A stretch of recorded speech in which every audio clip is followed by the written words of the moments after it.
All right.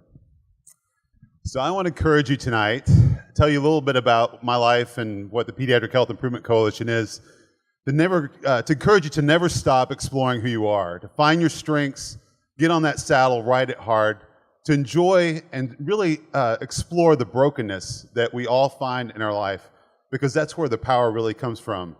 My story starts with a West Virginia by God preacher. Preached for 52 years in the Church of Christ, had a very, very harsh theology of a God who was always watching, always judging, and probably is not going to let you in heaven because you didn't do a good enough job. But he took that theology and really went out and ministered to the community around him. He married a lady who was devoted to teaching fifth grade history. Because she was a history teacher, she took us on awesome vacations like the Henry Ford Museum in Detroit, Michigan, and Colonial Williamsburg. But two people very dedicated to the community around them and making sure that that community continued to grow and to do better. But as a child growing up in this environment, it was almost like Charleston Heston was always hanging over me with the tablets, with the laws written on there, ready to smash them on us as a child. We were always worried about what other people thought, what the people in the congregation were saying about us, because there was always critique of how those children were behaving. But there was a guy who came along in 1984, and some of you guys may remember Bosworth, but at the same time, God blessed me with about 6 inches of growth and about 60 pounds of muscle. So I always, right off the cuff, became a very good football player.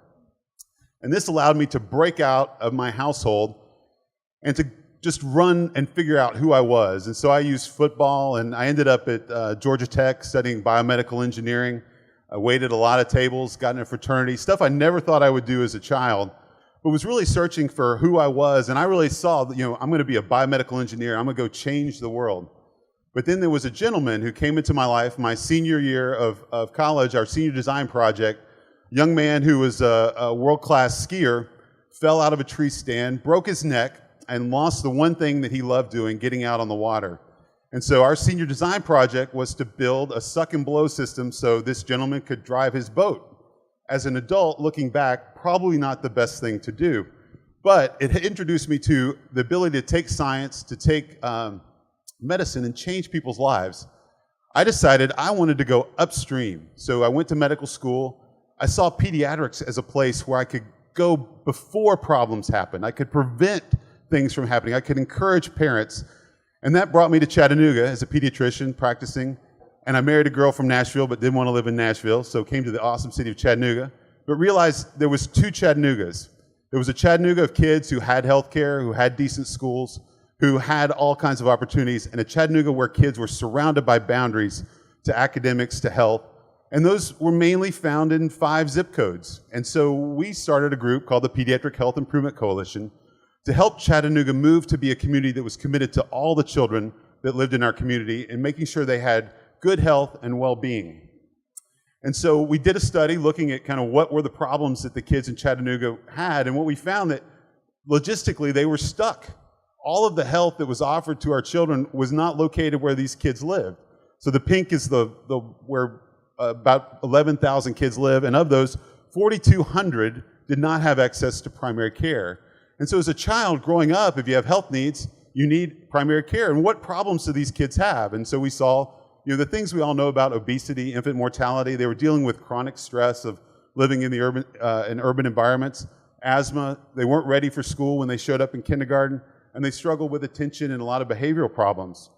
So just to give you a sense of what happens in Chattanooga, infant mortality is a great marker for the challenge a lot of our kids have. So if you look, infant mortality is measured in the number of deaths in the first year of life per 1,000 births. And so if you're white in Hamilton County, we have 5.8 deaths per 1,000 births in Hamilton County. If you're black, it's 14.7. So just because of where you're born in our community, you have a 3 times chance of dying in that first year of life. We also have a horrific problem with obesity in our community. This just shows you the orange, which Tennessee finds itself in. 30% of the adults are obese, which means they are greater than the 97th percentage for their BMI. Thank God for West Virginia and Mississippi and Arkansas. And we see the problem's getting worse. In high school students, there's 8 states, of which Tennessee is one, that have a high school student obesity rate over 15%. So this problem's not going away. And those of us who plan to be taxpayers in the next 20 years are really going to be worried about this as we go along. And then asthma is something that we felt like, you talk about obesity, infant mortality, huge problems. How do you get your arms around them? But asthma was something we thought we could change.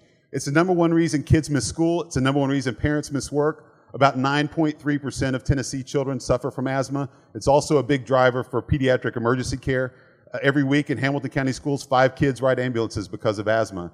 And it's not just the ambulance trip and missing school, and we actually had 2 deaths in Hamilton County schools 2 years ago, but it's all the things that come with it.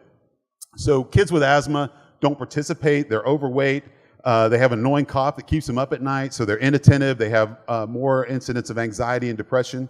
And when you look at where these kids are, guess what? They all go to school together. And so I got to get back into school, the place that my mom thought was so important. And in looking at Hamilton County schools, the 9.3 line is that bottom green line. We have 11 schools in Hamilton County where the asthma rate is twice that. One school we have, it's 30%. A third of the kids in the school suffer from asthma. So last week, we started our first 5 telemedicine clinics in Hamilton County schools in East Lake, East Side, East Ridge, Woodmore, and Orchard Knob Elementary. So now we have medical services where the kids are in school to start dealing with some of these problems. First off, asthma. And so now I find myself being able to swim upstream, be innovative in changing my community like my parents did, in schools where my parents loved, and have found a wonderful community in the Pediatric Health Improvement Coalition. Thank you.